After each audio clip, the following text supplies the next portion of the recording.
Welcome to the Art Institute's podcast, presented by Art Institute's organization. This is the show where we celebrate the people and institutions shaping the future of art education and creative industries.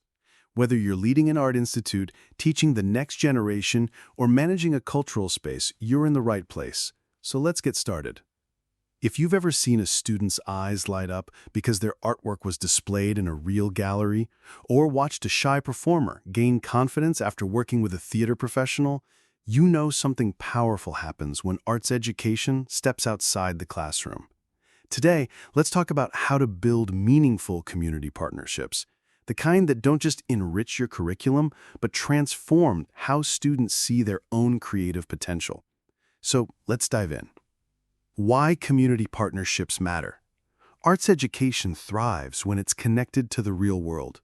Think about it.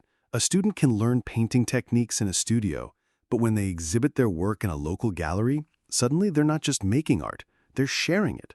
They're getting feedback from strangers, seeing how their work fits into a larger cultural conversation. That's transformative. And it's not just about students. When schools partner with museums, theaters, or even local businesses, the entire community benefits. Maybe a cafe hangs student artwork and attracts new customers. Maybe a theater company mentors young actors and discovers fresh talent. These collaborations create a ripple effect. Stronger arts ecosystems, more engaged citizens, and students who see a future for themselves in creative fields. So, where do you start? Look for organizations or individuals whose values align with yours. Galleries and museums. Many have education programs eager for student involvement. Imagine your class collaborating on a pop-up exhibit where students curate their own show. Working artists. Invite a sculptor to demo techniques or a graphic designer to critique student portfolios. These interactions make careers feel tangible. And community centers and nonprofits. They often have funding or space for public art projects like murals or installations addressing local issues. And even local businesses. A bookstore might host student readings. A boutique could sell student-made jewelry. It's exposure and real-world experience. So the key is, don't just look for donors, look for collaborators who are as invested in the process as you are. Building partnerships that last. One-off projects are great, but long-term relationships create deeper impact. Here's how to nurture them. First, start with clarity. Ask, what can we offer each other? Maybe your students bring fresh ideas. Maybe the partner provides professional mentorship.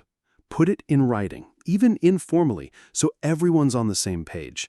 Second, design mutually beneficial projects. For example, a printmaking class partners with a coffee shop to design limited edition packaging. Students get real briefs, the shop gets unique artwork. Or a theater department collaborates with a nursing home on an intergenerational storytelling project. Everyone leaves inspired.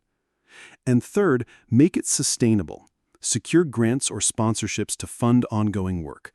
Train students to document the process, blogs, videos, or presentations, so partners see the value they're creating. Bringing it into the classroom. Once you've got partners, integrate them naturally into your teaching. Project-based learning.